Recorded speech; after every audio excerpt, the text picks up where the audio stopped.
नमस्कार शेतकरी बांधवांनो, पालवी ॲग्रिकोच्या हळद लागवड ते विक्री या विशेष मालिकेमध्ये तिसऱ्या भागामध्ये तुम्हा सर्वांचं मनपूर्वक स्वागत। आजचा भाग अत्यंत महत्त्वाचा आहे, कारण एखाद्या झाडाची चांगली सुरुवात झाली म्हणजे शेवटही चांगला होईल असं नाहीये। हळद लागवडीनंतरची 30 दिवस ते 90 दिवसांची काळजी म्हणजे नफा आणि तोट्याचा निर्णायक टप्पा असतो। आज आपण बघणार आहोत योग्य पाणी व्यवस्थापन, खतं कोणती आणि केव्हा द्यायची आहेत, तण नियंत्रण आणि यानंतरच महत्त्वाचा टप्पा ते म्हणजे रोग आणि कीड नियंत्रणाची शास्त्रीय पद्धत। चला वळूयात आपल्या विषयाकडे। पहिल्यांदा पाहूयात ते म्हणजेच पाणी व्यवस्थापन। हळद ही दमट हवामानातच चांगली वाढते, पण त्याच वेळी पाणी साचायला नको आणि माती पूर्ण कोरडी होणार नाही इतकं पाणीही थांबवायचं नाहीये। कसं ओळखाल? तर जमीन फाटू लागली तर पाणी कमी आहे असं समजावं। झाडांची वाढ खुंटते, पानं वर वाळली तर पाणी तातडीनं द्या। पद्धती काय आहे तर तीही सांगते। सुरुवातीच्या काळामध्ये 8 ते 10 दिवसांनी हलकं पाणी आणि नंतर नमी टिकवण्यासाठी सेंद्रिय मिल्चिंग म्हणजेच उसाचा कचरा, गवत नक्की वापरा। पावसाळ्यात पाणी साचू नये म्हणून निचरा होणं अत्यावश्यक आहे। दुसरं आपण पाहूयात ते म्हणजेच खत व्यवस्थापन। हळद ही जास्त अन्नद्रव्य घेणारी पीक आहे, म्हणून खतांचं नियोजन योग्य प्रमाणात आणि योग्य वेळेला करणं आवश्यक आहे। त्यामध्येच काय तर नत्र 100 ते 120 किलोग्रॅम, स्फुरद 50 ते 60 किलोग्रॅम, पालाश 100 किलोग्रॅम वापरावं।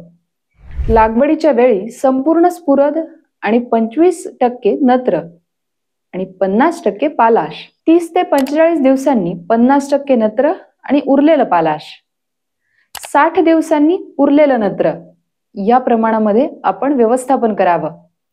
सेंद्रिय पर्याय तो काय आहे तर तेही सांगते, ज्यामध्ये गांडूळ खत 5 ते 7 टन आणि संजीवक, जीवामृत, गोमूत्र यांचा ठराविक प्रमाणामध्ये फवारणी आणि ड्रेचिंग वापरू शकता। तिसरं काय आहे तर तिसरं आहे तण नियंत्रण। तण नियंत्रण का गरजेचं आहे अगोदर तेही समजून घेऊयात।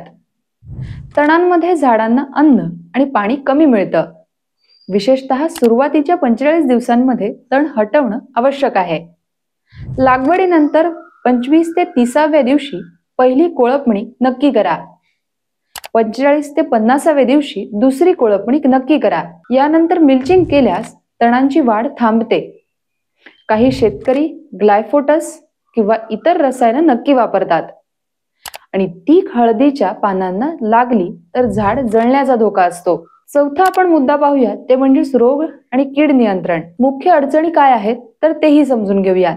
रायझोम रॅट, ज्यामध्ये गाठ कुजणे हा मुद्दा नक्की पाहिला जातो। पाणी साचल्यामुळे लीफ स्पॉट म्हणजेच पानांवर तपकिरी डाग दिसू लागतात। आर्द्र वातावरण ज्यामध्ये असतं, शूट बोअर म्हणजेच गाभा कुरतडण्याची आळी असं आपण म्हणू शकतो।